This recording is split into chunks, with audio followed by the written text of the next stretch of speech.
Notre invité ce matin, Rachida Dati, bonjour. Bonjour. Numéro 2, liste UMP, région Île-de-France, l'une des 8 régions. Et Français de l'étranger. Et Français de l'étranger. Rachida Dati, vous êtes députée européenne sortante. Je vais vous lire simplement le mail de Pierre, c'est l'un de nos auditeurs. Voilà ce qu'il m'a écrit. Les Français en ont assez d'être roulés dans la farine par les promesses non tenues de tous ces politiques, UMP qui enlèvent des droits ou qui ont enlevé des droits et PS qui promettent un changement qui n'arrive jamais. Quant à la voyageuse avec ses 4 enfants en vacances, allusion à Souad Mera, la caisse d'allocation familiale lui verse-t-elle toujours ses allocations alors que ses enfants ne vont plus à l'école? Bien, il résume tout. Ce mail, le sentiment des Français qui ne veulent pas vraiment aller voter. On parle de 40% de vote. Dimanche, une abstention à 60%. Pourquoi, Rachida Dati? Pourquoi? C'est une élection qui a toujours connu une abstention très forte. Et moi, ce qui m'a toujours frappé, c'est que cette élection qui concerne l'avenir de nos enfants et les jeunes, aujourd'hui, l'Europe, c'est synonyme. Les jeunes, aujourd'hui, vont à Berlin, à Madrid, à Londres, mais comme ça. Circule. Ça circule, mobilité, pas de passeport, même pas de problème de change pour certains pays. Et à la fois, ce sont ceux qui votent le moins. Tellement pour eux, l'Europe est une évidence, pour des tas de raisons. Donc là, c'est vrai que vous avez raison, c'est comme toujours, c'est que quand les choses sont évidentes, on a l'impression qu'il n'est pas utile de se mobiliser. Mais cette élection européenne est absolument capitale, puisque ce sera la première fois que la gouvernance européenne va vraiment changer. Le traité de Lisbonne qu'on a fait adopter en 2008, qui est maintenant de l'implication depuis 2009, va être plein et entier dans son application. La première chose, moi j'ai contesté Barroso pendant tout le mandat, donc et de manière assez directe. Ça va être la première fois que le président de la Commission européenne sera désigné par des élus au suffrage universel, ce qui n'était pas le cas avant, puisqu'il était désigné par les États. Mais qu'est-ce que ça va changer pour le citoyen? D'abord, le Parlement européen va enfin avoir son nom de Parlement pour de vrai. Avant, il ne légiférait pas vraiment. Là, il était consulté quand on voulait bien le consulter. Aujourd'hui, il va... Vous ne serviez à rien, quoi. Non, on était une chambre d'enregistrement quand on voulait nous donner des choses à enregistrer. Mais simplement, aujourd'hui, il va légiférer dans pratiquement toutes les matières. Il aura son mot à dire dans pratiquement toutes les matières. C'est important.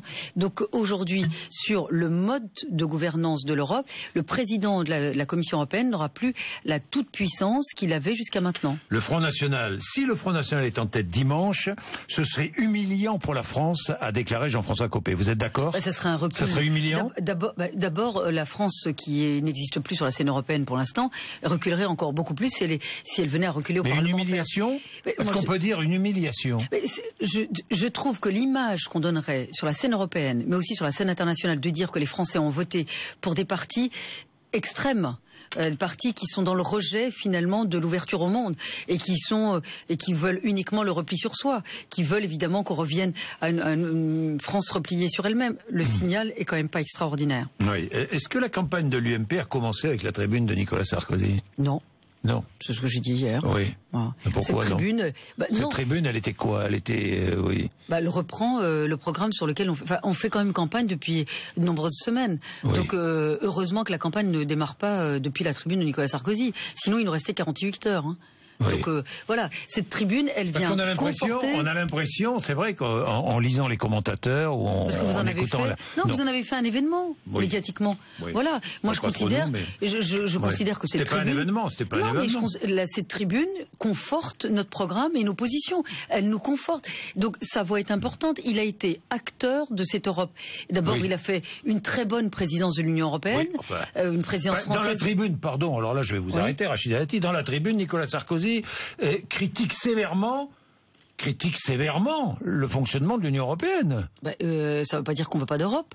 Non mais d'accord. Enfin, il a été, 10 ans au pouvoir. La droite a été 10 ans au pouvoir. On a réformé... Il a présidé quelles sont les choses la communauté européenne. Oui, mais sur Schengen, par exemple. L'Union européenne. Non, mais sur Schengen, par exemple, il a conduit à ce qu'il y ait un début de modification des dispositions de Schengen.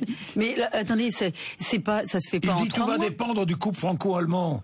Non, il dit c'est nouveau, ça? Non, il dit pas que tout va dépendre. Il dit que le couple franco-allemand est absolument nécessaire et fondamental dans le fonctionnement. Moi, je ne suis pas... franchement, je vais peut-être le dénoter. Oui. Je suis candidate aux élections européennes. Je suis sur la ligne de mon parti. Mais s'agissant du couple franco-allemand, moi, franchement, je ne rêve pas du modèle allemand pour les Français. Je vous le dis tel que je le pense. Vous n'êtes pas là sur la même ligne que Nicolas Sarkozy. Je trouve qu'effectivement, ils ont un commerce extérieur excédentaire, ils ont un taux de chômage extrêmement bas, mais ils ont une pauvreté qui s'est beaucoup accrue, ils ont un pays qui vieillit.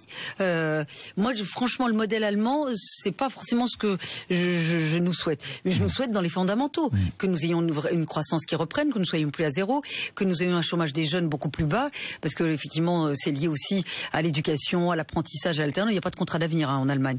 Donc, moi, effectivement, je suis pour que nos indicateurs rejoignent ceux de l'Allemagne, mais après, sur le modèle de vie, le mode de vie, je ne souhaite pas forcément ça. Remplacer Schengen 1 par Schengen 2, j'ai pas très bien compris d'ailleurs. Alors d'abord, on peut pas suspendre Schengen comme ça, dire demain on suspend et on revoit le traité. Ce qu'il faut, c'est modifier les modalités de fonctionnement et les dispositions. Schengen, c'est quoi? C'est un espace de liberté de circulation entre certains pays. Donc on est à 22, je crois, aujourd'hui. Donc ces pays-là sont les frontières extérieur d'un espace de liberté de circulation. Si on veut le préserver, circuler librement, sans formalité particulière. Vous voulez le préserver? Bien sûr. Et en toute sécurité, il faut que vraiment ces frontières extérieures de cet espace soient totalement sécurisées. Aujourd'hui, ça ne l'est pas. Si vous prenez par exemple que ce soit l'Italie, regardez Lampedusa, la Grèce. Comment sécuriser? Comment sécuriser à l'extérieur? Mais comment sécuriser entre le continent africain et le continent européen? D'abord, on remet plus de moyens là où c'est nécessaire. Peut-être qu'on peut réorganiser surveillance des frontières. On nous a dit que des moyens étaient mis, on nous l'a répété, l'Europe l'a dit. Non, on en a mis, effectivement, on a augmenté les moyens lorsque Nicolas Sarkozy était président de l'Union européenne. Et même plus tard, quand il était président de la République. Ce qu'il faut aujourd'hui, c'est revoir l'organisation de la gestion de ces frontières extérieures. Est-ce qu'il faut plus de moyens humains et technologiques? Sans doute. Est-ce qu'il faut revoir dans l'allocation des ressources du budget européen? Sans doute. Parce que moi, je considère que l'Europe doit s'intégrer dans certains domaines, mais elle doit aussi ne pas s'occuper de tout. Il y a des domaines qui ne doivent pas la concerner. La famille, en l'occurrence. La famille, alors je vais revenir sur la famille tout à l'heure, mais Guénaud qui ne votera pas pour vous? Donc Henri Guénaud ne votera pas pour vous? Je n'espère pas de le convaincre d'ici dimanche. Nous sommes très amis et c'est quelqu'un, d'abord, c'est un homme de conviction. Je trouve qu'en politique, c'est quand même important. C'est quelqu'un qui a quand même fait gagner 2 présidents de la République par ses idées, par ses convictions justement, par aussi son talent. Et donc, on ne peut pas ne pas l'écouter. Donc, et il représente aussi des Français qui pensent comme lui. Donc, on fait quoi? On va dire non, tu ne représentes que toi et tais-toi et circuler à plus rien à voir. Il va voter pour vous? Je ne désespère pas de le convaincre. Vous allez y arriver? Mais je pense que dans cette histoire, c'est devenu une affaire personnelle, on l'a radicalisé. Comme de dire, comme Alain Juppé, il faut l'exclure. Enfin, dans un grand parti, quand on est une grande personnalité, on n'exclut pas. On apaise, on rassemble, on essaye de maintenir l'union. Et Laurent Wauquiez qui veut une Europe à 6? Non, alors, il dit pas on veut une Europe à 6, il dit noyau dur, il faut un noyau dur. Et puis pour les pays plus périphériques, qui est une Europe un peu à la carte. Ce qui est d'ailleurs possible avec le traité de Lisbonne, c'est ce qu'on appelle les coopérations renforcées. C'est tout à fait intelligent et important. Moi, quand j'étais garde des Sceaux, j'ai fait sur certains domaines des coopérations renforcées avec des pays européens. Bien, Rachida Dati, le fameux traité transatlantique, c'est l'un des sujets qui agite d'ailleurs les auditeurs ou les téléspectateurs. Oui, ça intéresse beaucoup. Oui, bien sûr, mais évidemment. J'avais une question toute simple. Qui négocie au nom de l'Europe? C'est la Commission. Qui a un mandat. Les États ont donné un mandat. C'est-à-dire qui a la commission? C'est le commissaire. Des technocrates. Van Gurt. Oui. Carrel. Donc oui, moi, ne me demandez pas à moi. J'ai tellement, quand je dis taper, j'ai tellement été contre le fonctionnement de cette commission. Elle a beaucoup échoué. Barroso. C'est-à-dire qu'elle négocie au nom de tous les États européens. Les États lui donnent un mandat. Parce que cet accord est dans les tuyaux depuis de nombreuses années. Mais le mandat a été donné l'année dernière. C'est ça qu'il faut savoir. C'est-à-dire cet accord, on ne s'est pas réveillé hier en disant tiens, on va faire un accord transatlantique. Cet accord était en discussion, grosse discussion. Depuis longtemps. Et on a vu l'intérêt de l'Europe d'avoir ce type d'accord. Un intérêt d'abord d'avoir un marché plus ouvert. On va y revenir, un intérêt d'avoir des normes quasi équivalentes et pas des normes à la baisse, mais des normes au niveau européen pour ne pas nous empêcher d'accéder à des marchés, mais aussi de la même manière d'imposer des normes à des pays qui peuvent les brader, notamment en termes normes environnementales.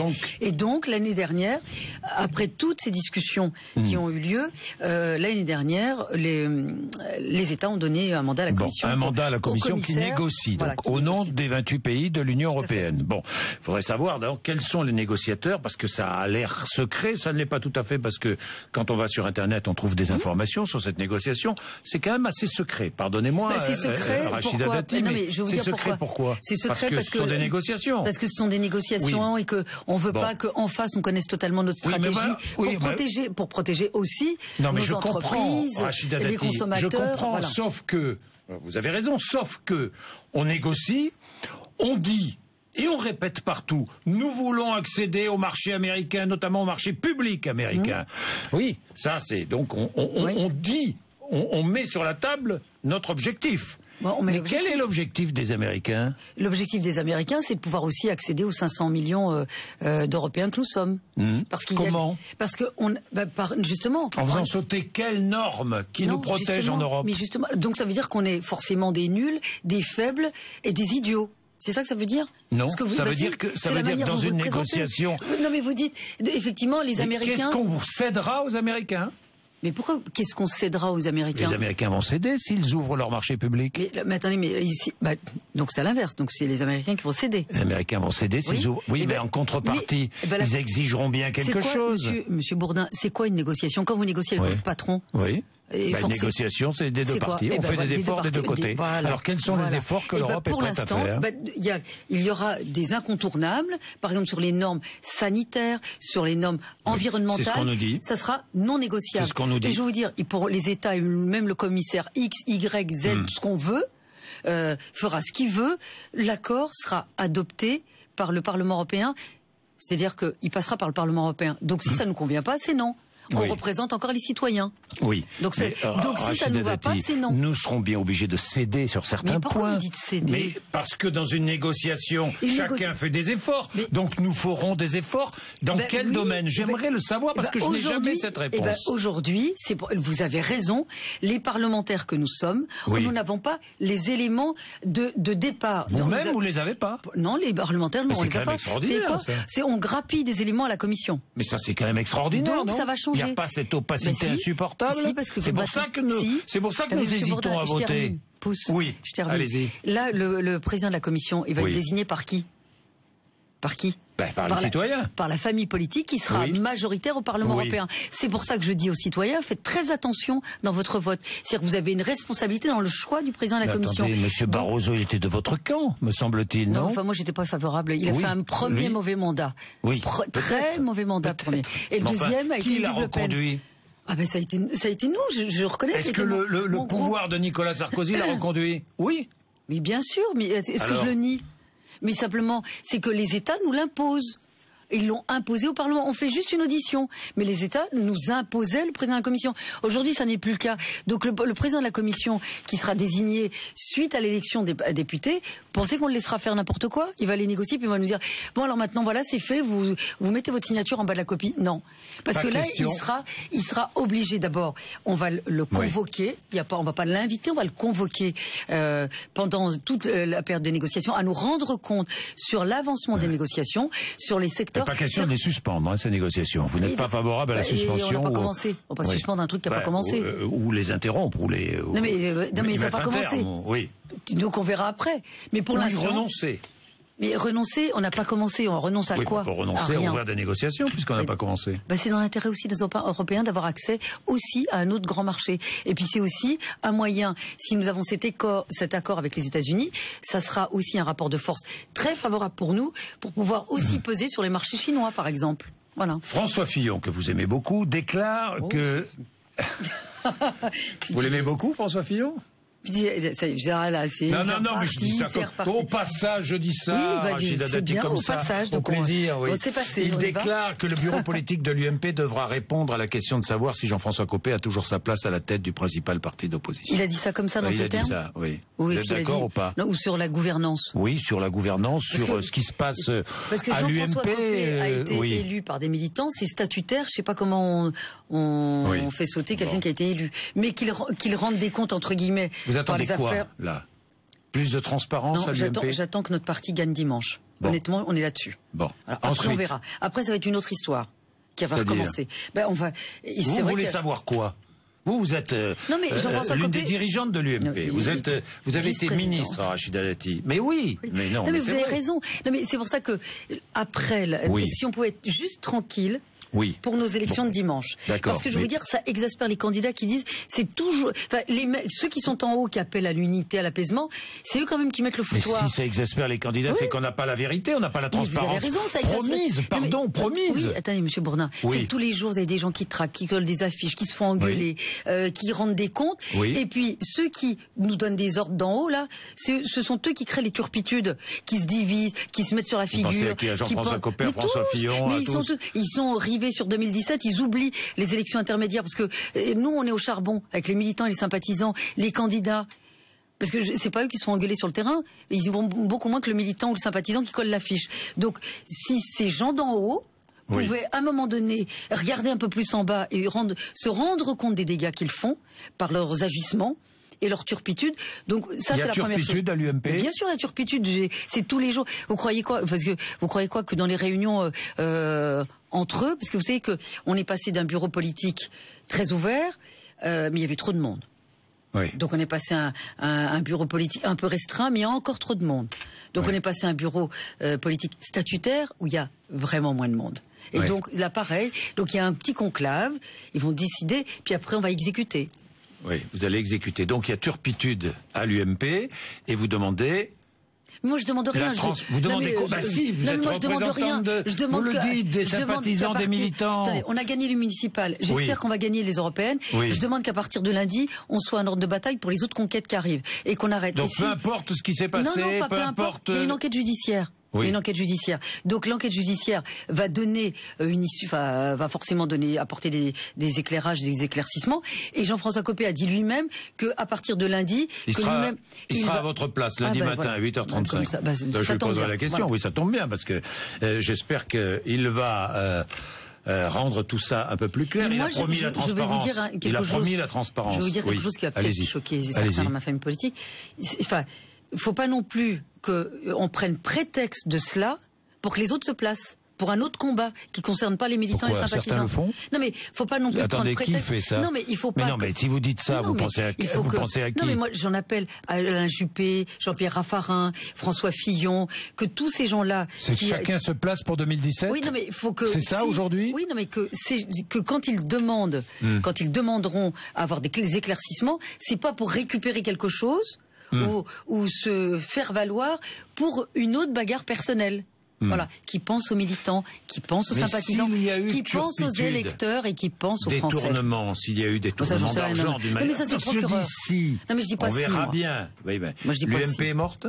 Mais non, mais je dis pas si. Vous invitez Monsieur Molins, la procureure de la République de Paris, je peux vous donner l'adresse et le numéro de téléphone. Vous l'invitez, puis il vous dira sur quoi il enquête. Bon. J'ai vu que vous avez soutenu l'idée de laisser un bureau à Bertrand Delanoë. Oui, je veux dire. Vous n'êtes pas d'accord avec Nathalie Kosciusko-Morizet? On est plusieurs. Il y avait Bernard Debré, Yves Pozzoudi-Borgo. Il y avait d'autres élus, d'ailleurs UMP, je vous le dis, qui d'ailleurs n'ont même pas voulu assister au vote pour ne pas voter différemment du groupe. Moi, j'ai souhaité assister.